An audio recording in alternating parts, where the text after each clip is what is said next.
जय श्री राम बंधुओं।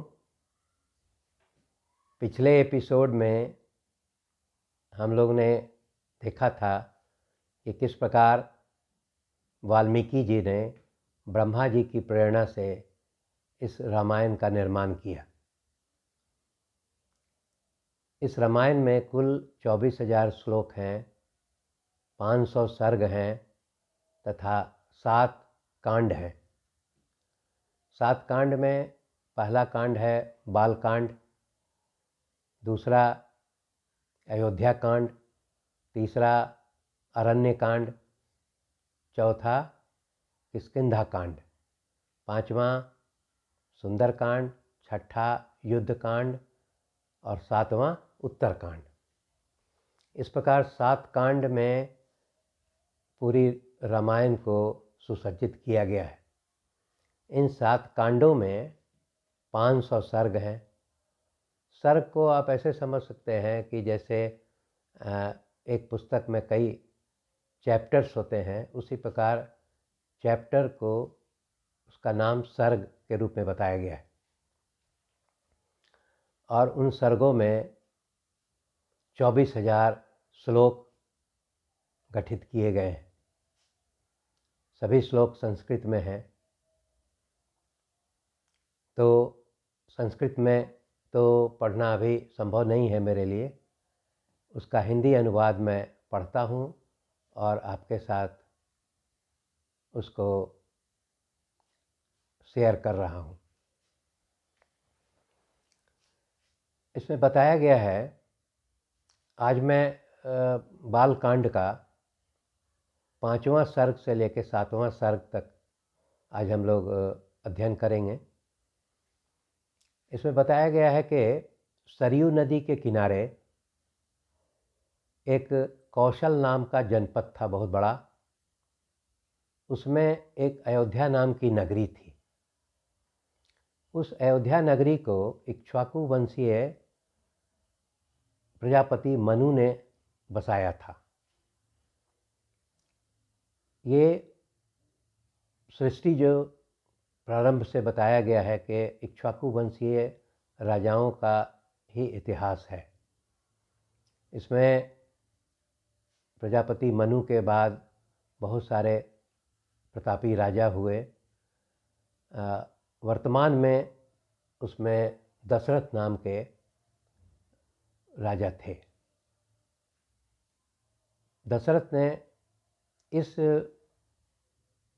अयोध्या नगरी की लंबाई बताई गई है 12 योजन और चौड़ाई 3 योजन।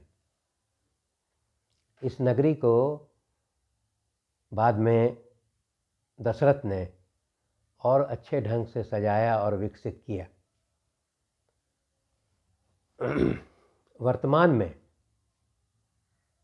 सरयू नदी भी है, अयोध्या नगरी भी है। फिर भी पता नहीं कैसे कुछ इतिहासकारों ने हमें सिखाया कि रामायण का कोई ऐतिहासिक साक्ष्य नहीं है।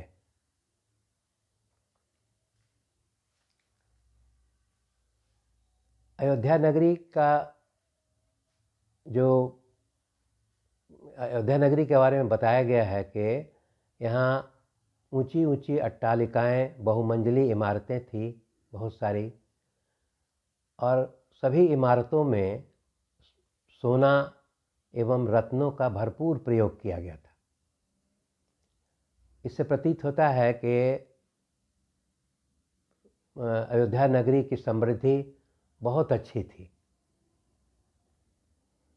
अयोध्या नगरी की सुरक्षा व्यवस्था भी बहुत अच्छी थी। उसके चारों तरफ खाई खुदी हुई थी जिसमें हमेशा पानी भरा रहता था और कोई भी विदेशी, कोई भी बाहरी तत्व जो है का प्रवेश बहुत कठिन था।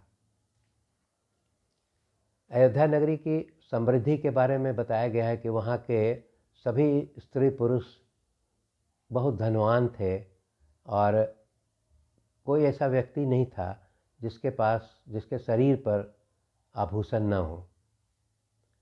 जब वहाँ के भवनों में सोना और रत्न जड़े हुए थे तो मनुष्यों के शरीर पर भी उसकी कोई कमी नहीं थी।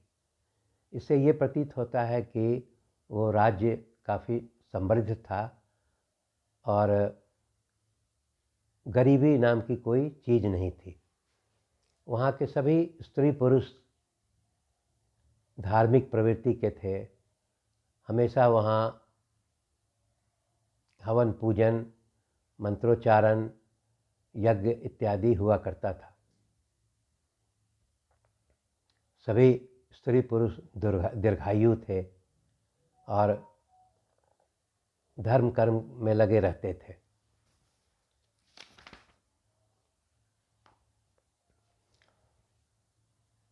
राजा दशरथ के बारे में बताया गया है कि वो अतिरथी वीर थे। अतिरथी वीर का अर्थ ये बताया गया है कि कोई व्यक्ति अगर 10,000 सैनिकों के साथ अकेला युद्ध करने में सक्षम हो तो उसको अतिरथी वीर कहा जाता है। इससे प्रतीत होता है कि राजा दशरथ काफ़ी प्रतापी राजा थे और पूरी पृथ्वी पर, सृष्टि पे उनका एक प्रभाव था। उनके यहाँ वीर सैनिकों की कमी नहीं थी। वीर सैनिकों का वहाँ भरपूर उपलब्धि थी। वहाँ अयोध्या में सभी स्त्री पुरुष जो है वो प्रसन्न रहने वाले थे और सभी दीर्घायु थे और सत्य वचन बोलने वाले थे। मतलब कहने का ये मतलब है कि वहाँ आपका कोई व्यक्ति ऐसा नहीं था जो कि जिसको आज के वर्तमान समय में आप कहते हैं कि आर्थिक दृष्टि से बहुत अमीर और फिर गरीब वर्ग।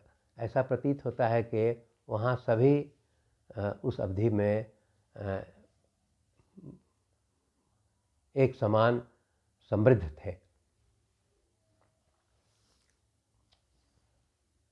उनके सेना के बारे में बताया गया है कि बहुत सारे उच्च कोटि के घोड़े और हाथियों की भी भरमार थी।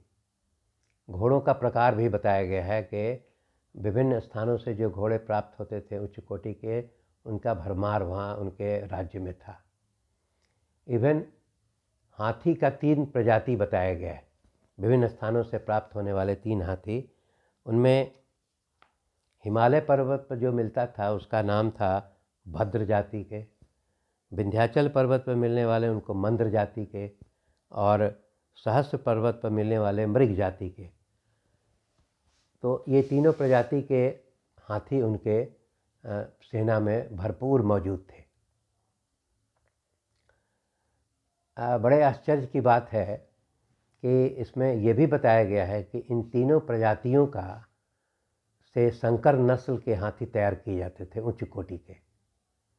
इससे प्रतीत होता है कि संकर नस्ल का जो उत्पादन का विज्ञान है उस समय भी उनके काल में उपलब्ध था। महाराज दशरथ के राज दरबार में योग्य मंत्रियों और ऋषियों की भी भरमार थी। उनके 8 योग्य मंत्री थे।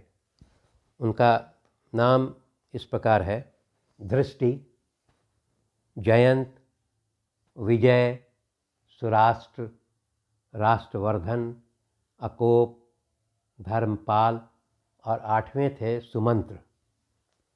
सुमंत्र अर्थशास्त्र के भी ज्ञाता थे और ऐसा प्रतीत होता है कि राजा दशरथ के सबसे विश्वास पात्र मंत्री सुमंत्र ही थे, जिसको कह सकते हैं आप प्रथम सलाहकार के रूप में मंत्री सुमंत्र ही काम करते थे। ऋषियों में भी अनेक ऋषि उनके राज दरबार में थे उपलब्ध, जिसमें श्रेष्ठतम ऋषि थे वशिष्ठ और वामदेव, ये दोनों उनके व्यक्तिगत राजा दशरथ के पुरोहित भी थे। इसके अलावा सुयज्ञ, जाबाली, काश्यप, गौतम, दीर्घायु, मार्कंडेय और विप्रवर कात्यायन भी दशरथ के दरबार में काम करते थे ऋषि के रूप में। ये सभी मंत्री और ऋषि, इनकी योग्यता के बारे में पूरा वर्णन किया गया है कि ये सभी ऋषि काफ़ी कर्मठ, योग्य और जनता के पालन के लिए राजा को उचित सलाह दिया करते थे, जिसके कारण राजा दशरथ राज्य का संचालन बहुत अच्छी से कर पाते थे। इससे प्रतीत होता है कि उस समय मंत्रियों के चयन में योग्यता का आकलन बहुत आवश्यक था। वर्तमान परिस्थिति से विभिन्न योग्यता का महत्व ज़्यादा था मंत्रियों के चयन में, जिसके कारण राजकाज की व्यवस्था बहुत अच्छी थी, प्रजा का पालन उचित ढंग से होता था और राजा को सम्मान मिलता था। तो इस प्रकार हम लोगों ने देखा कि राजा का जो अयोध्या नगरी का जो संचालन था वो बहुत अच्छा था। और इसके आगे हम लोग फिर अगले एपिसोड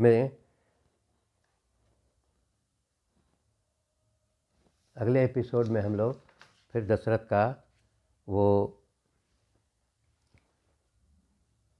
पुत्र प्राप्ति का जो विचार हुआ उसके संबंध में हम लोग अगले एपिसोड में देखेंगे, उस पर अध्ययन करेंगे। धन्यवाद।